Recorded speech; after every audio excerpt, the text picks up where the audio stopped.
കാസിനെ രഹസ്യങ്ങൾ ചോർത്താൻ വേണ്ടി നമ്മുടെ സുലൈമാൻ എന്തൊക്കെ ത്യാഗം ചെയ്യുന്നത്. ഇവിടുത്തെ പോലെ കോഴി ബിരിയാണിയും ചിക്കൻ ഫ്രൈ അവിടെ കിട്ടുമോ?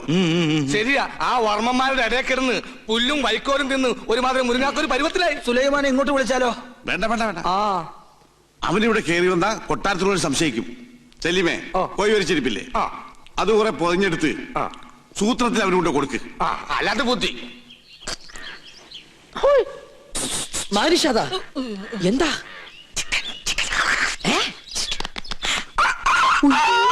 വേണ്ട വേണ്ട വേണ്ട, കൊണ്ടുപോ കൊണ്ടുപോ. എന്ത് കയ്യിലെന്തിനാ ഇത് തന്നെ?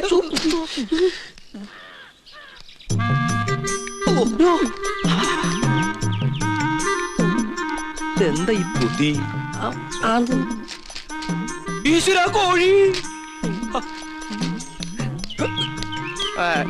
മുറുക്കാനാ? മുറുക്കാൻ ആരും എന്നെ തെറ്റിദ്ധരിക്കരുത്. മുറുക്കാൻ എന്നാ നമുക്ക് അങ്ങോട്ട് മുറുക്കലൊക്കെ പിന്നെ ഇങ്ങോട്ട് വരിക. കാര്യസ്ഥനായരെ അസലായി നിക്ക. ഊണ് കഴിഞ്ഞിട്ട് ഒന്ന് മുറുക്കണോന്ന് നിരീക്ഷിച്ചിരിക്കുകയായിരുന്നു. ഇയാളും തുടങ്ങിയോ ദുശീലം? തുടങ്ങി 2 മിനിറ്റ് മുമ്പ് തുടങ്ങി. നിക്ക, അങ്ങ് തരിക. തരില്ല, ഇങ്ങ് തരിക. പറ്റില്ല. ഇങ്ങ് തരികന്ന്. എന്നാ ശരിയാവില്ലെന്ന്. ഒരു നമ്പൂരി ചോദിച്ചാൽ നായര് കൊടുത്തിരിക്കണം, പ്രത്യേകിച്ച് മുറുക്കാൻ. ഇത് ഞാൻ തരില്ല. അതിങ്ങ് തരില്ല പറഞ്ഞില്ലേ? ഇങ്ങ് തരിക. അല്ലേ വേണ്ട,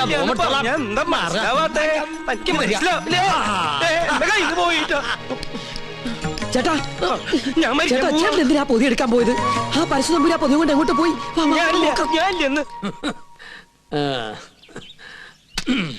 ചവയ്ക്കാൻ കൂടണോ? പിന്നെന്താ കൂടാലോ.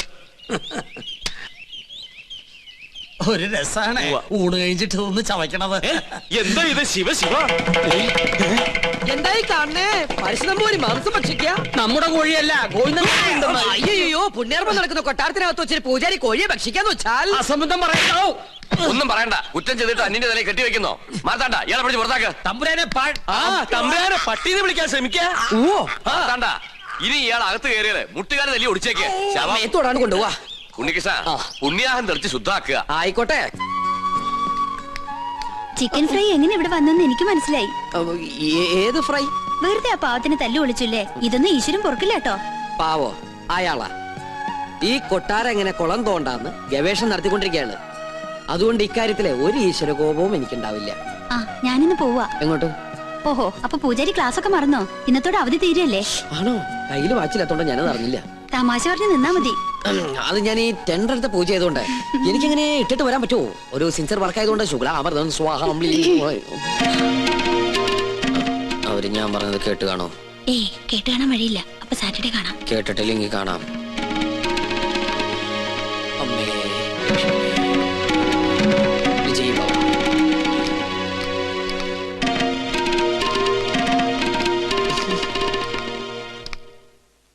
എന്താ ഉണ്ണികൃഷ്ണനായിട്ട് സംസാരിച്ചത്? ഏയ്, ഒന്നുമില്ല. ഗോപികയെ കുറിച്ച് പറയായിരുന്നു. എന്നെ കുറിച്ചോ? എന്തു പറഞ്ഞു? പൂജയ്ക്ക് ഫലം ഉണ്ടാകുമെന്നും ഗോപിക തമ്പുരാട്ടിക്ക് ഇഷ്ടപ്പെടുന്ന രാജകുമാരനെ ഉടനെ കണ്ടെത്താൻ കഴിയുന്നു. ഉണ്ണികൃഷ്ണൻ പറഞ്ഞത് നേരാ. എനിക്ക് അപ്പൊ പൂജയ്ക്ക് ഫലം ഉണ്ടായെന്ന് പറയണേ? ആരാ രാജകുമാരൻ? ഏത് കൊട്ടാരത്തിലെയാ? അതൊന്നും നീ പറയണ്ട. പിന്നെ നീ വിഷമിക്കണ്ട. എന്റെ വിവാഹം കഴിഞ്ഞാലുടൻ നിന്നെ ആരെങ്കിലും ഏൽപ്പിക്കുന്ന അച്ഛൻ പറഞ്ഞത്. അങ്ങനെ ആരെങ്കിലും കേട്ടാനൊന്നും എന്നെ കിട്ടില്ല. അതെന്താ? നീ ആരെങ്കിലും കണ്ടുവച്ചിട്ടുണ്ടോ? പക്ഷെ ഒരു ചിന്ന പ്രോബ്ലം. കക്ഷി മറ്റൊരു ജാതിയാ. എന്താ ലക്ഷ്മി നീ പറയണേ? ഹരിതാത്തൊന്നും ചിന്തിക്കാനേ പാടില്ല കേട്ടോ. അവസാനം മാളവിക തമ്പുരാട്ടിയുടെ അനുഭവമായിരിക്കും ഉണ്ടാവുക. അവർക്കെന്താ സംഭവിച്ചേ? സുഖമായിട്ട് ജീവിക്കുന്നവര്. പിന്നെ തമ്പ്രാക്കന്മാരുടെ വൈരാഗ്യം അതൊന്നും കാര്യാക്കല്ലെന്നേ. ഞാൻ കണ്ടുവച്ചിട്ടുള്ള ആള് ശുദ്ധ ബ്രാഹ്മണ. അല്ലാതെ നിന്നെ പോലെ പരദേശം നോക്കി പോയില്ല ഞാൻ. ആദ്യം മുത്തശ്ശനോട് വിവരം പറയും. എല്ലാവർക്കും സമ്മതമാണെങ്കിൽ പ്രൊസീഡ് ചെയ്യും.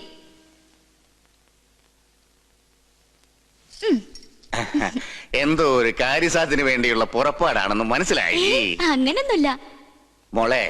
പൊടിക്കുഞ്ഞായ നിന്നെ ആദ്യമായി ഏറ്റുവാങ്ങിയത് ഈ കൈകളിലാ. നീ ചിരിച്ചാലും കരഞ്ഞാലും മുഖം വീർപ്പിച്ചിരുന്നാലും അതെന്തിനൊക്കെയാണെന്ന് എനിക്കറിയാം. അമ്മ ഇല്ലാത്ത കുട്ടിയല്ലേ ഞാൻ. എന്ത് കാര്യം ഉണ്ടെങ്കിലും ഞാൻ മുത്തശ്ശനോടല്ലേ പറയാറ്. ഞാനൊരു കാര്യം പറഞ്ഞാ മുത്തശ്ശൻ വഴക്കു പറയോ? ഇല്ല. ഉറപ്പാണല്ലോ. വളച്ചൊടിച്ചു മുത്തച്ഛനെ ബോറടിപ്പിക്കാതെ കാര്യം പറ. എന്റെ വിവാഹം തടസ്സങ്ങളൊന്നും കൂടാതെ നടക്കാനല്ലേ മുത്തശ്ശ ഈ യാഗവും പൂജയൊക്കെ? അത് നിനക്കറിയാവുന്നല്ലേ. പൂജയുടെ ഫലസിദ്ധി കൊണ്ടോ ദൈവനിശ്ചയം കൊണ്ടോ എന്തോ എനിക്കൊരാളെ ഇഷ്ടമായി. ആദ്യമായിട്ട് മുത്തശ്ശനോടാ പറയണേ. ഞാൻ ഇഷ്ടപ്പെട്ട ആളോട് പോലും ഇക്കാര്യം പറഞ്ഞിട്ടില്ല. കാരണം പഴയ ചരിത്രം ഇനി ഈ കൊട്ടാരത്തിൽ ആവർത്തിക്കരുത്. ഇവിടുത്തെ ഒരു പെൺകുട്ടി പ്രേമിച്ചിനെ ഒളിച്ചോടൊന്നും കരുതണ്ട. ഈ ഗോപികയ്ക്കൊരു മംഗല്യം ഉണ്ടെങ്കിൽ അത് മുത്തശ്ശന്റെ അനുഗ്രഹത്തോടും ആശീർവാദത്തോടും കൂടി മാത്രമായിരിക്കും. ആളെ ഇതുവരെ മോള് പറഞ്ഞില്ല. ഉണ്ണികൃഷ്ണൻ നമ്പൂതിരി. പഴയ ചരിത്രം ആവർത്തിക്കാനുള്ള ഉദ്ദേശമെങ്കിൽ ഒന്നുകളയും ഞാൻ അവളെ. എന്റെ കുട്ടി അവനെ പ്രേമിച്ച് ഒളിച്ചോടിയൊന്നുമില്ലല്ലോ. തന്റെ മനസ്സ് രക്ഷിതാക്കളെ അറിയിച്ചെന്നല്ലേ ഉള്ളൂ. അതൊരു വലിയ കാര്യം തന്നെ. അവളുടെ താല്പര്യത്തിൽ അസ്വാഭാവികമായിട്ടൊന്നുമില്ല. തെരഞ്ഞെടുപ്പിൽ പാളിച്ചയുമില്ല. എന്തായാലും ക്ഷത്രിയർക്ക് മുന്നിലാ ബ്രാഹ്മണരുടെ സ്ഥാനം. ഉണ്ണികൃഷ്ണന്റെ അച്ഛൻ ബ്രഹ്മദത്തിന് ഈ കൊട്ടാരവുമായി പൂർവ്വബന്ധങ്ങളുണ്ട്. പിന്നെ പണത്തിന്റെ കുറവ് അത് തറവാടിത്തം കൊണ്ട് മറികടക്കും. അല്ല, രണ്ടുപേരും ഒന്നും പറഞ്ഞില്ല. യാഗത്തിന്റെ ഫലം നേരത്തെ കിട്ടിയെന്ന് വിചാരിക്ക. നിമിത്തങ്ങളും വിവാഹത്തിന് അനുകൂലം. ഇന്നത്തോടെ പൂജയെല്ലാം അവസാനിപ്പിക്കാം. വരനെ കണ്ടെത്തിയ സ്ഥിതിക്ക് യാഗം തുറന്നു ദോഷാണ്. താൻ എവിടെ പോയി കിടക്കായിരുന്നു? ഞാൻ കോർപ്പറേഷൻ ഓഫീസിൽ പോയി ചെയർമാനെ കണ്ടില്ല. ചെയർമാന്റെ വീട്ടിൽ പോയി ചെയർമാനെ കണ്ടില്ല. എനിക്ക് ആകെ ഒരു ടെൻഷനാ. ചെയർമാനെ കണ്ടില്ല. ചെയർമാനൊക്കെ അവിടെ ഇരിക്കട്ടെ. അവിടെ ഇരിക്കട്ടെ. എടോ, പൂജ ചെയ്യാനെത്തിയ ഉണ്ണികൃഷ്ണൻ. അത് ഉണ്ണികൃഷ്ണൻ തന്നെ അല്ലാന്ന് നിങ്ങളെ ആരോ? താൻ എന്തൊക്കെയാ പറയുന്നേ? എടോ, ഉണ്ണികൃഷ്ണനെ കുറിച്ച് തന്റെ അഭിപ്രായം എന്താണെന്ന് ചോദിച്ചേ. മാർത്താണ്ഡ ഡീസൽ അടിച്ചില്ലേ? ഡീസൽ അടിച്ചു. ചോദിച്ചത് കേട്ടില്ലേ? ഡീസൽ അടിച്ചു. എടോ, ഉണ്ണികൃഷ്ണനെ കുറിച്ച് തന്റെ അഭിപ്രായം എന്താണെന്ന് ചോദിച്ചേ. നല്ല അഭിപ്രായം അല്ലേ? നമ്മുടെ ഗോപികയ്ക്ക് വേണ്ടി ഉണ്ണികൃഷ്ണനെ കല്യാണം ആലോചിക്കുന്നതിനെ കുറിച്ച് എന്ത് പറയുന്നു? ഗോപിയയ്ക്ക് കല്യാണം ആലോചിക്കുന്നതിനെ കുറിച്ച് തന്റെ അഭിപ്രായം എന്താണെന്നാ ചോദിച്ചത്. എനിക്കങ്ങനെ പ്രത്യേകിച്ച് ഒരു അഭിപ്രായം തോന്നുന്നില്ല. എന്നാ ഞങ്ങൾക്കുണ്ട്. അവൻ സമ്മതിക്കോ? ആദ്യം കുട്ടികളോടാ ചോദിക്കുക, അവന്റെ വീട്ടുകാരുമായിട്ട് ആലോചിക്കുക, എന്നിട്ട് അറിയിക്കാം. അത് മതിയോ? ഇയാൾക്ക് എന്താ പറ്റിയേ? കാറിലോട്ട് കയറി മണിമല മാലിക്കത്തേക്ക് പോവാം. മണിമല മാണിക്കത്തേക്കോ? അത് ഉണ്ണികൃഷ്ണന്റെ വീടല്ലേ? ഞാനില്ല. എനിക്ക് അമ്പലത്തിൽ പോകണം. 4 മണിക്ക് വഴിപാടുണ്ട്. ഈ വേഷത്തിലോ? എന്താ ഈ വേഷത്തിൽ പോകൂടെ? താൻ എങ്ങോട്ടും പോണ്ട, കാറിലോട്ട് കയറി. തനിക്കല്ലേ വഴി നിശ്ചയുള്ളൂ. ഞാൻ വന്ന വഴി പോയ വഴിയൊക്കെ മറന്നു. മറക്കേ, 2-3 വട്ടം താൻ അവിടെ പോയതല്ലേ? എനിക്ക് എന്താണെന്നറിയില്ല, പെട്ടെന്ന് ഒരു മറവി. സ്വപ്നാംബുലിസം.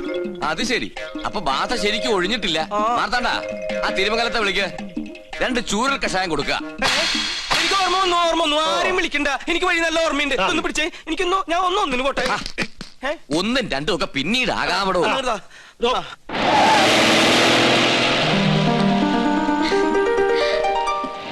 ഉണ്ണീഷ്ണ, പോയിട്ട് വരാം. ഇയാളെന്താ കഥകളി കാണിച്ചോണ്ട് പോകുന്നു? നീ ആക്കി ശരിക്കും ബാധ കൂടിയോ?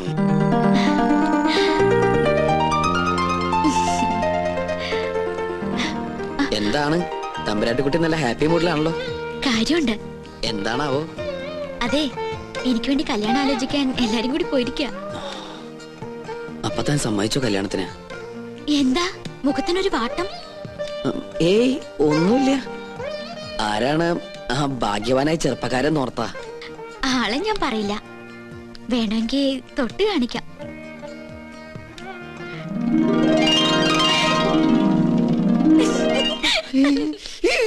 അയ്യോ, അപ്പൊ അവരാ ഉണ്ണികൃഷ്ണന്റെ വീട്ടിലേക്കല്ലേ പോയത്?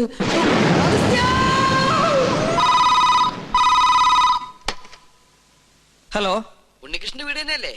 അതെ. ഉണ്ണികൃഷ്ണ, ഉണ്ണികൃഷ്ണ, ചെയർമാൻ ദാമോദരൻ നമ്പൂതിരി പറഞ്ഞിട്ട് വിളിക്കുക. ഉണ്ണികൃഷ്ണൻ വീട്ടിലുള്ള കാര്യം ആന്റണിയുടെ ആൾക്കാർ അറിഞ്ഞു. പോലീസ് അന്വേഷിച്ചു വരാൻ സാധ്യതയുണ്ട്. തൽക്കാലം നീ അവിടുന്ന് പൊങ്ങുന്നതാണ് നല്ലത്. അതുപോലെ സംഗതി ഏറ്റുന്നാ തോന്നണത്. എങ്കിൽ തമ്പരാക്കന്മാരെ എത്തും മുമ്പ് നമുക്ക് അവിടെ എത്തണം. വാ. എന്നിട്ടാ നേതൃത്വത്തില് അത്യാവശ്യമായിട്ട് ഒരിടം വരെ പോണം. പിന്നെ എന്നെ അന്വേഷിച്ച് ആര് വന്നാലും ഒന്നും പറയണ്ട. എന്താ മോനെ, എന്തിപ്പുണ്ടായേ? പേടിക്കാനൊന്നുമില്ല. ഞാൻ ഇവിടെ വന്ന കാര്യം ആന്റണിയുടെ ആളുകൾ അറിഞ്ഞു. വണ്ടി നിർത്താൻ പറഞ്ഞില്ലേ? എന്താണോ? ഞാൻ ഒന്ന് ഇറങ്ങട്ടെ.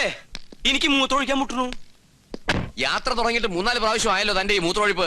അസുഖ. തൽക്കാലം നമുക്ക് ഈ യാത്രയൊന്ന് മാറ്റി വെച്ചാലോ? വേണ്ട, താൻ പോയി ഒഴിച്ചിട്ട് വാ. എന്നാ ജീപ്പ് ഒന്ന് മാറ്റിയിടൂ. എന്തിനാ? മൂത്രമൊഴിക്കാൻ. ജീപ്പിനകത്തോടെ മൂത്രമൊഴിക്കുന്നത്? എന്താണോ? ബാഗ് എടുക്കാനാ. ബാഗിനകത്തോടെ മൂത്രമൊഴിക്കുന്നത്? പോയി ഒഴിച്ചിട്ട് വേണോ? ഇയാളെ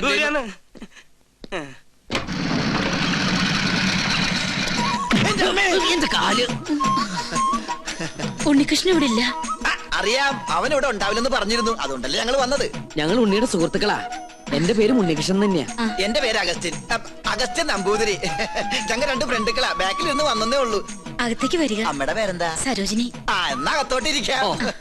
എന്നാലും അകത്തേക്ക് ഇരിക്കുന്നതിന് മുമ്പ് അമ്മ ആ സന്തോഷ വാർത്ത അറിഞ്ഞിരിക്കണം. അമ്മേ. അതെ പിച്ചക്കാരൻ വിളിക്കണം. അത് ഞാനാ. നീയായിരുന്ന. നമ്മുടെ ഉണ്ണിക്കൊരു മഹാഭാഗ്യം കൈവന്നിരിക്കല്ലേ. ഉദയപുരം കൊട്ടാരത്തിലെ ശ്രീകണ്ഠവർമ്മയുടെ മകളും ഉണ്ണിയും തമ്മിൽ ഒരു കല്യാണാലോചന. ശ്രീകണ്ഠവർമ്മയും ഞങ്ങളും ക്ലോസ് ഫ്രണ്ടുക്കളാ. ഒരു കണക്കിന് പറഞ്ഞാൽ ഞങ്ങൾ തന്നെ ഇടനിലക്കാര്. അവരിപ്പോ ഇവിടെ എത്തും. അല്ല, ഉണ്ണി ഇവിടെ ഇല്ലാത്തതിന്റെ കുറവ് അവരറിയാൻ പാടില്ല. അതെ. പിന്നെ ഈ പോലീസും കേസും പ്രശ്നങ്ങളൊന്നും അവരറിയാതിരിക്കാൻ വേണ്ടിയാ പറയുന്നേ. അമ്മ അധികം ഒന്നും അവരോട് സംസാരിക്കണം. ഉണ്ണി പ്രത്യേകം പറഞ്ഞിരുന്നു. അവരെത്തി. അപ്പൊ എല്ലാം പറഞ്ഞ പോലെ. അയ്യോ, പോന്നോ? ഇങ്ങോട്ടാ പോന്നതെന്ന് പിന്നീട് അറിഞ്ഞത്. താനെന്താ ഇവിടെ? സദ്യയുടെ ചുറ്റുവട്ടം എവിടെ ഉണ്ടോ അവിടെ നോമുണ്ടാവുമല്ലോ. പിന്നെ തമ്പുരാക്കന്മാർ ഇങ്ങോട്ട് പുറപ്പെട്ടു എന്ന് അറിഞ്ഞപ്പോ ഒരു ബൈക്ക് സംഘടിപ്പിച്ചു. 100, 110, 100, 110 അങ്ങോട്ട് പാഞ്ഞു. അതെ അതെ. പിന്നെ ഇവിടെ സ്വീകരിക്കാനും സംസാരിക്കാനും ഞാൻ മാത്രമല്ലേ ഉള്ളൂ. അതുകൊണ്ട് അമ്മയ്ക്ക് ഇവരൊന്നും മനസ്സിലായില്ല. ഇത് ശ്രീകണ്ഠവർമ്മ, ക്ലാസ് തമ്പുരാൻ. ബാലഗോപാലവർമ്മ, മിഡിൽ ക്ലാസ് തമ്പുരാൻ. രാജശേഖരവർമ്മ, ലോ ക്ലാസ് തമ്പുരാൻ. എല്ലാവർക്കും അകത്തേക്ക് ഇരിക്കാം. അല്ല, ഗോവിന്ദൻ എവിടെ? ഗോവിന്ദൻ നായരെ, കാര്യങ്ങളൊക്കെ മനസ്സിലായില്ലേ? ഇനി എന്റെ തല വെട്ടിക്കോ. നിങ്ങളുടെ തലവെട്ടം ഞാൻ എന്താ ബാർബർ? ഇങ്ങോട്ടൊന്ന് നോക്കിയേ. നീ എന്താ ഇവിടെ? അത് ശരി. വീട്ടിൽ കയറി വന്ന് വീട്ടുകാരനോട് നീ എന്താ എവിടെയെന്നാ? നല്ല അടി കിട്ടും. വീട്ടിൽ കയറി എനിക്ക് പിടിയും കിട്ടണില്ല. കിട്ടിയ പിടി വിടാണ്ട് വേഗം വാ. വളച്ചുകെട്ടില്ലാതെ കാര്യത്തിലേക്ക് കടക്കാം. ഉണ്ണികൃഷ്ണന് വേണ്ടി വിവാഹം ആലോചിച്ചു വന്നാ ഞങ്ങള്. എന്നാലും ഇത്ര പെട്ടെന്നൊന്നും വേണ്ടായിരുന്നു അല്ലേ മേ? എന്നായാലും വേണ്ടതല്ലേ. എന്നാലും എനിക്കിത് അങ്ങോട്ട് വിശ്വസിക്കാൻ പറ്റണില്ല. എനിക്കും.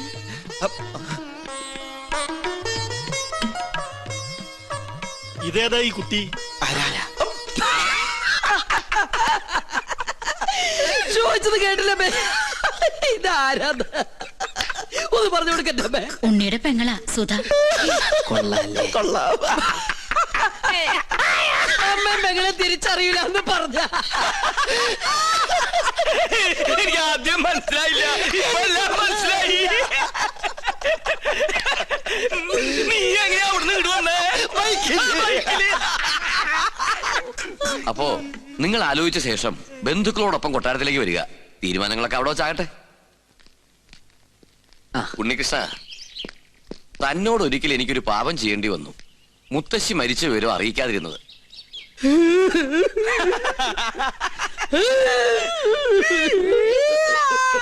അവസാനായിട്ടൊന്ന് കാണാൻ പോലും കഴിഞ്ഞില്ല.